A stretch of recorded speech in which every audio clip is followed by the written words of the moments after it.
ಈ ದಿನ ಮುಂಜಾನೆ 5ಕ್ಕೆ ನನ್ನ ಮಗ ವ್ಯಾಸಂಗ ಮಾಡುತ್ತಿರುವ SAV ಶಾಲೆ ಭದ್ರಾವತಿಯಿಂದ ಒಂದು ದಿನದ ಪ್ರವಾಸ ಹಮ್ಮಿಕೊಳ್ಳಲಾಗಿತ್ತು.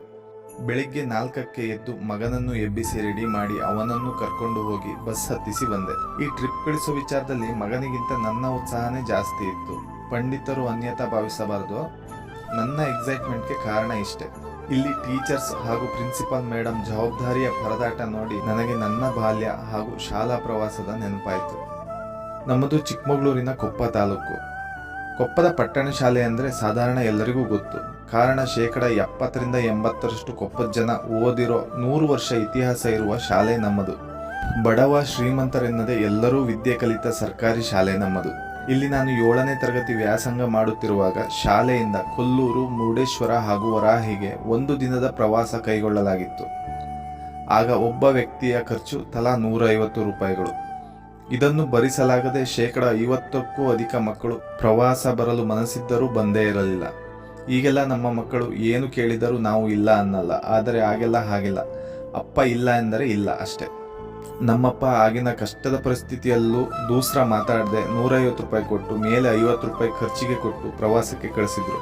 ನನಗೆ ಈಗಿರುವಂತೆ ನಮ್ಮಪ್ಪನಿಗೂ ಆಗ ಅಷ್ಟೇ ಎಕ್ಸೈಟ್ಮೆಂಟ್. ಬೆಳಗ್ಗೆ ಎದ್ದು ನನ್ನನ್ನು ಹೊರಡಿಸಿ ಬೆಳಗ್ಗೆ 5ಕ್ಕೆ ತಮ್ಮ ಸೈಕಲ್ನಲ್ಲಿ ಕೂರಿಸಿಕೊಂಡು ಹೋಗಿ ಬಿಟ್ಟು ಬಂದಿದ್ರು. ಈಗೆಲ್ಲ ಬೈಕು, ಕಾರು ವ್ಯವಸ್ಥೆ ಇದ್ದೇ ಇರುತ್ತದೆ. ಆದರೆ ನಮ್ಮ ಕಾಲದಲ್ಲಿ 50% ಮಕ್ಕಳು ಕಾಲ್ನಡೆಗೆ ಅಥವಾ ಸೈಕಲ್. BMS ಬಸ್ಸಿಗೆ ಪೂಜೆ ಮಾಡಿ ಕೊಪ್ಪದಿಂದ ಹೊರಟು ಹುಲಿಕಲ್ ಘಾಟಿಯ ಚಂಡಿಕಾಂಬ ದೇವಿಗೆ ಪೂಜೆ ಸಲ್ಲಿಸಿ ಮೊದಲು ತಲುಪಿದ್ದು ವರಾಹಿ ಡ್ಯಾಮ್.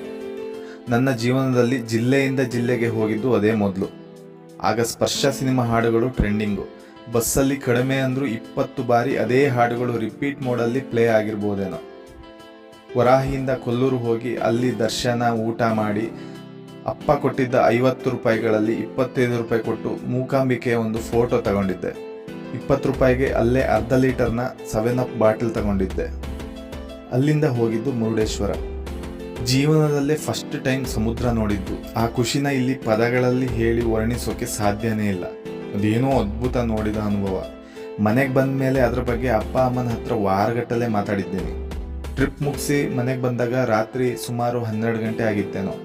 ಖಾಲಿಯಾದ 7up ಬಾಟ್ಲಿ ಒಳಗೆ ಮನೆಯವರಿಗೆ ತೋರಿಸೋಕೆ ಅಂತ ಸಮುದ್ರದ ಏಡಿ ತುಂಬಿಸ್ಕೊಂಡು ಬಂದಿದ್ದೆ. ಮನೆಗೆ ಬಂದಾಗ ಪಾಪ ಏಡಿಗಳು ಸತ್ತೇ ಹೋಗಿತ್ತು. ಹಾಗೆ ಉಳಿದ 5 ರೂಪಾಯಿ ಚೇಂಜ್ನ ಹುಷಾರಾಗಿ ತಗೊಂಬಂದು ಅಪ್ಪಂಗೆ ಕೊಟ್ಟಿದ್ದೆ. ಆದರೆ ಈಗಿನ ಮಕ್ಕಳಿಗೆ ಇದು ಯಾವ ಎಕ್ಸೈಟ್ಮೆಂಟ್ ಸಹ ಇಲ್ಲ. ಕಾರಣ ಈ ಎಕ್ಸೈಟ್ಮೆಂಟ್ನ ನಾವೇ ಹಾಳು ಮಾಡಿದ್ದೇವೆ. ಬೇಕಿದ್ದು, ಬೇಡದ್ದು, ಕೇಳಿದ್ದು, ಕೇಳದ್ದು ಎಲ್ಲವನ್ನು ತಂದು ಮುಂದೆ ಸುರಿದಿದ್ದೀವಿ. ಹಾಗಾಗಿ ಅವುಗಳಿಗೆ ಯಾವುದ್ರಲ್ಲೂ ಆಸಕ್ತಿ ಉಳಿದಿಲ್ಲ, ಮೊಬೈಲ್ ಹೊರತಾಗಿ.